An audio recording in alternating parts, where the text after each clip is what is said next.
तो इसके पहले की वीडियोस में हमने इस चैप्टर को डिटेल में स्टडी किया है और आज की हमारी इस वीडियो में हम पढ़ेंगे इस चैप्टर के इंपॉर्टेंट क्वेश्चंस जो कि एनसीईआरटी क्वेश्चंस हैं। तो आइए let's begin. Select the correct word from the following. The same kind of plants grown and cultivated on a large scale at a place is called।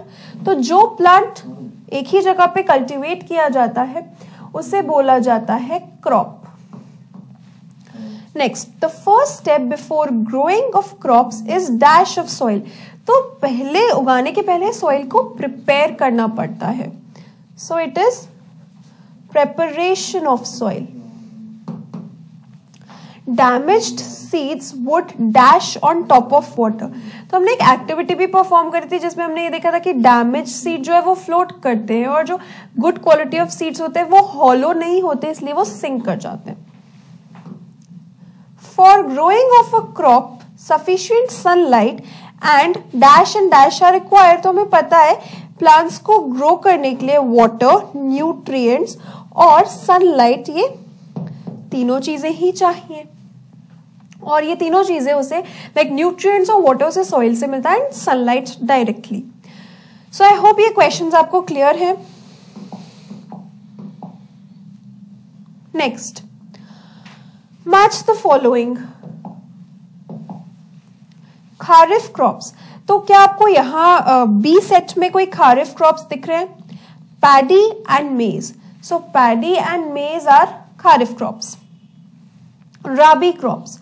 Rabi crops को हमें यहां से ढूंढना है। Wheat, grain and pea are rabi crops.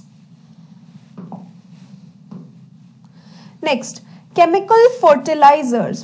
Chemical fertilisers के examples होते हैं urea and superphosphate.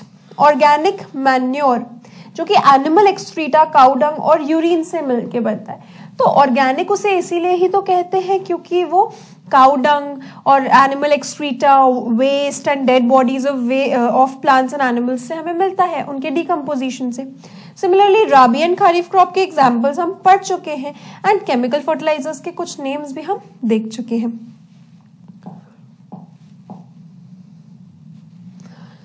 Give two examples of kharif crop. तो अभी हमने देखा paddy, maize, these are examples of Kharif crop. Rabi crop, wheat, pea, gram, etc. So these are examples of Rabi crop. Write a paragraph in your own words for A.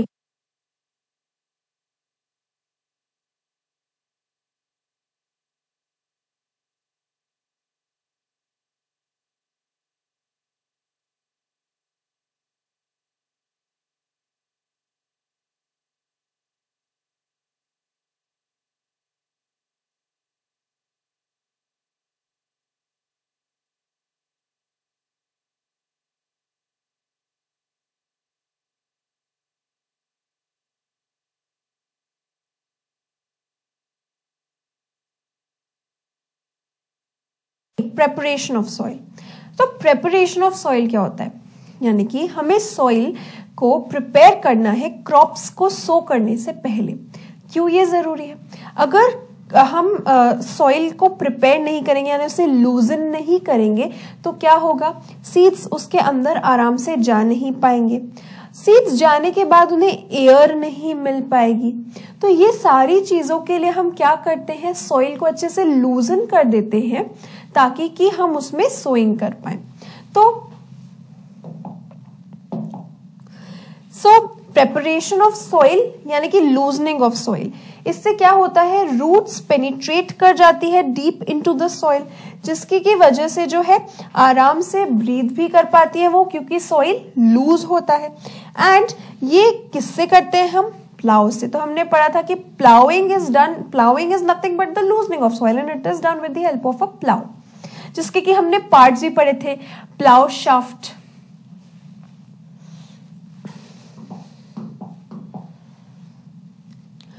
Next sowing. तो sowing क्या होता है? Putting of seeds, sowing of seeds. तो अब हमने जब लूजन कर लिया है सॉइल को तो हम सीड्स सो करेंगे। तो sowing is the putting of seeds into the soil sowing को हम कैसे करते हैं, हमने देखा है कि आजकल मॉडर्न डे टेक्निक्स जो यूज होती है जिसका कि नाम है सीड ड्रिल। सीड ड्रिल में लॉन्ग क्लॉज होते हैं जिसमें कि सीड्स को हम पुट कर देते हैं और वो पूरा का पूरा सॉइल के अंदर जाके उसे सीड को जो है डाल देता है। इससे क्या होता है, सीड्स जो है वो जो है इंसेक्ट्स जो है उनसे भी बच जाते हैं, वरना इंसेक्ट्स ही उन्हें खाकर चले जाते हैं अगर वो ऊपर ऊपर ही रहे। तो इसलिए हम सीड ड्रिल यूज करते हैं ताकि वो अंदर तक सीड को जो है डाल दे सॉइल के। So I hope this is clear कि हम सीड ड्रिल यूज करते हैं जिसमें शार्प एंड्स होते हैं। Next, weeding. तो व्हाट इज वीडिंग? वीड क्या होता है? Weeds are undesirable plants. ये हमारे क्रॉप्स के साथ वीड्स भी ग्रो होने लग जाते हैं और ये हमें चाहिए नहीं। क्यों? क्योंकि क्रॉप्स के साथ कंपटीशन करते हैं for sunlight, for manure, for water, everything they compete with the main crop. तो हम क्या करते हैं? वीडिंग, यानी रिमूवल ऑफ वीड। वीड को रिमूव करने के प्रोसेस को ही हम क्या बोलते हैं? वीडिंग। तो this is known as weeding. Threshing, again जब आपने सपोज मैं बात करूं अगर गेहूं की, तो गेहूं के आसपास उसका जो छिलका होता है उसको हम बोलते हैं शाफ्ट। तो शाफ्ट को रिमूव करना ग्रेन से, इस प्रोसेस को कहा जाता है थ्रेशिंग। और ये जो थ्रेशिंग का प्रोसेस है इसको आजकल किया जाता है using modern machine which is known as a combine. So combine is used for threshing and इसको combine इसलिए बोलते हैं क्योंकि ये हार्वेस्टिंग भी करता है और थ्रेशिंग भी करता है, यानी सीड्स को रिमूव मतलब सेपरेट भी करता है, कट भी करता है और उसके बाद उसे शाफ्ट से अलग भी कर देता है। तो that is why combine is used for the dual purpose. How are fertilisers different from manure? तो हमको पता है कि भाई फर्टिलाइजर्स तो मैन मेड होते हैं, फैक्ट्रीज में मैन्युफैक्चर करते हैं, बल्कि जो मैन्योर्स होते हैं वो तो ऑर्गेनिक वेस्ट के डिकम्पोजिशन से बनते हैं, तो वो प्योर होते हैं, तो वो डिकम्पोजिशन से बनते हैं इसलिए वो ऑर्गेनिक होते हैं, इसलिए वो सॉइल को लॉस नहीं पहुंचाते बल्कि सॉइल की फर्टिलिटी को एनहांस करते हैं। But what about fertilisers? Fertilisers का ओवर यूज जो है वो सॉइल को खराब कर देता है, उसे एकदम लेस फर्टाइल बना देता है। तो आई होप ये दोनों चीजें आपको क्लियर है, इन दोनों के दोनों में डिफरेंस आपको समझ में आ गया है। तो this is all about soil, about difference between fertilizers and manures. Next, what is irrigation? Describe two methods of irrigation which conserve water. तो irrigation क्या होता है? Giving water to the crops so that they can grow. So this giving of water is nothing but known as irrigation, that is watering of crops. तो अब irrigation के हमें दो methods use करने हैं, एक होता है स्प्रिंकलर मेथड और दूसरा होता है ड्रिप मेथड। तो स्प्रिंकलर मेथड में क्या होता है, इसमें हम क्या करते हैं? स्प्रिंकल करते हैं, तभी इसका नाम है स्प्रिंकलर मेथड। तो हम स्प्रिंकल करते हैं, बहुत ही ज्यादा क्रॉप्स को हमें अगर पानी देना हो तो हम क्या करते हैं, जैसे कि बारिश होती है तो ऊपर से जैसे पानी आता है, तो इस सिस्टम में भी यही होता है कि हम परपेंडिकुलर पाइप्स ऐसे करके लगा देते हैं जिसमें बहुत सारे नोजल्स होते हैं। अब नोजल्स से पानी ऐसे स्प्रिंकल होता है जैसे बारिश हो रही हो, तो बहुत सारे एरिया में जो है इरिगेशन यानी वाटरिंग हो जाती है। So I hope this system is clear to you. So next we will move to drip system. अब ड्रिप सिस्टम में क्या है? ड्रिप सिस्टम में क्या होता है कि जो भी आपकी फील्ड्स होती है जहाँ पे इरिगेशन करना होता है, उनकी रूट्स में डायरेक्टली वाटर दिया जाता है, ना कि ऊपर से स्प्रिंकल किया जाए। बिकॉज हमें पता है स्टेम्स और लीव्स को के ऊपर पानी डालने की हमें जरूरत नहीं, हमें रूट्स को वाटर करना सबसे जरूरी है। तो इसलिए हम क्या करते हैं, हम एकदम जो ड्रिप सिस्टम होता है उसमें जो हमारे पाइपलाइंस होते हैं वो एकदम ही लो हाइट पे होते हैं ताकि पानी डायरेक्टली रूट्स को चला जाए ड्रॉप बाय ड्रॉप। और उससे क्या होता है, जो ऐसे एरियाज होते हैं जहाँ सैंडी सॉइल होता है, जहाँ पानी की बहुत कमी होती है, वहां पे ड्रिप सिस्टम खास करके काफी ज्यादा काम आता है, जैसे कि Rajasthan and areas like that. So जो आपका मेन पाइप है वो लैटरल पाइप से जुड़ा होता है और लैटरल पाइप्स की जो नोजल्स होती है वो एकदम ग्राउंड लेवल पे होती है। So that is why they provide water to the plants drop by drop. तो जहां अवेलेबिलिटी ऑफ वाटर पुअर है वहां पे भी ये यूज किए जा सकते हैं। If wheat is sown in kharif season what would happen?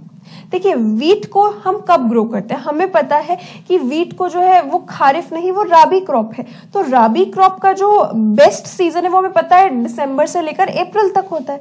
तो अब अगर दिसंबर से अप्रैल तक हम उसे ना ग्रो करें तो क्या होगा, अगर हम उसे खारिफ सीजन में ग्रो करें तो क्या होगा, तो अगर खारिफ सीजन में ग्रो होगा तब जो कंडीशंस होंगी वो डिफरेंट होंगी। उन कंडीशंस में, उन टेम्परेचर वेदर कंडीशंस में वीट अच्छे से ग्रो ही नहीं कर पाएगा। वीट का जो हम कहते हैं प्रोडक्शन बहुत ही ज्यादा इम्पैक्ट होगा और बहुत ही कम हो जाएगा। जो सारी कंडीशंस है उसकी ग्रोथ के लिए वो तो उसे राबी सीजन में मिलती है। तो इसीलिए अगर खारिफ सीजन में हम उसे ग्रो करेंगे तो प्रोडक्शन अच्छा नहीं होगा। Explain how soil gets affected by continuous plantation of crops in a field. अगर हम कंटिन्यूसली क्रॉप्स को ग्रो करते जाएंगे सेम पीस ऑफ लैंड पे तो क्या होगा, यानी वो ही जमीन उस पे बार बार क्रॉप्स उगा रहे हैं, बार बार वो न्यूट्रिएंट्स जो है लेती जा रही है क्रॉप्स उस जमीन के, थोड़े टाइम बाद वो जमीन बंजर हो जाएगी, उस पे आप खेती कर ही नहीं पाएंगे क्योंकि सॉइल को टाइम ही नहीं मिला to replenish the nutrients. What are weeds? How can we control them? तो हमने पढ़ा है वीड्स वो अनवांटेड प्लांट्स हैं जो क्रॉप्स के साथ ग्रो हो जाते हैं। वो अनवांटेड इसीलिए है क्योंकि वो क्रॉप्स के साथ कंपटीशन करते हैं for sunlight and water and minerals. तो हम उन्हें इसीलिए नहीं चाहते क्योंकि हम उन्हें कंज्यूम नहीं कर सकते, क्योंकि वीट को तो मैं कंज्यूम करती हूँ बट जो वीट के साथ जो वीड्स हैं उनको हम कंज्यूम नहीं करते, इसलिए वो हमारे किसी काम के नहीं है। So that is why they are unwanted. अब आप उन्हें कंट्रोल कैसे करोगे? जब हम बात करें वीड्स की तो हम शुरू में ही क्या कर सकते हैं, खुरपी का यूज करके ही वीड्स को जो है खुरपी से निकाल सकते हैं मैन्युअली, या फिर हम कुछ ऐसे सब्सटेंसेस स्प्रे कर सकते हैं जो इन वीड्स को किल कर दे बट प्लांट को अफेक्ट ना करे। और ऐसे केमिकल्स जो वीड्स को किल कर दे उन्हें बोलते हैं वीडीसाइड्स। साइड मींस किलिंग, तो वो वीड्स को किल कर देते हैं और प्लांट को डैमेज नहीं करते। तो ये केमिकल्स जो है इनको पानी के साथ डाइल्यूट करके फील्ड्स में स्प्रे किया जाता है थ्रू स्प्रेयर्स, ताकि कि आपके जो वीड्स हैं वो किल हो जाए। Arrange the following boxes in proper order to make a flow chart of sugarcane crop production. तो हमें पता है कि सबसे पहले हम क्या करते हैं, सबसे पहले तो हम करेंगे प्रेपरेशन ऑफ द सॉइल, फिर होगी ploughing of the field. Preparation का मतलब ही है ploughing of the field, and उसके बाद हम उसमें सीड्स सो कर देंगे, और उसके बाद हम क्या करेंगे, मैन्योरिंग। भाई जो भी एक्स्ट्रा जरूरत है मैन्योर की, जिसमें कि अच्छे मिनरल्स होते हैं, ऑर्गेनिक सब्सटेंसेस होते हैं, मैन्योरिंग कर दी। उसके बाद उसे पानी दे दिया, उसके बाद जब वो ग्रो हो गया उसे कट कर लिया, और उसके बाद उसे शुगर फैक्ट्री में भेज दिया स्टोरेज के लिए। तो आइए एक और बार हम ये ऑर्डर देख लेते हैं। देखिए, preparation of soil, plowing of the field, sowing, manuring, irrigation, harvesting and then sending to the factory. जी हाँ, अगर आपका भी आंसर यही था तो do comment in the comment section below, yes or no. So this completes the chapter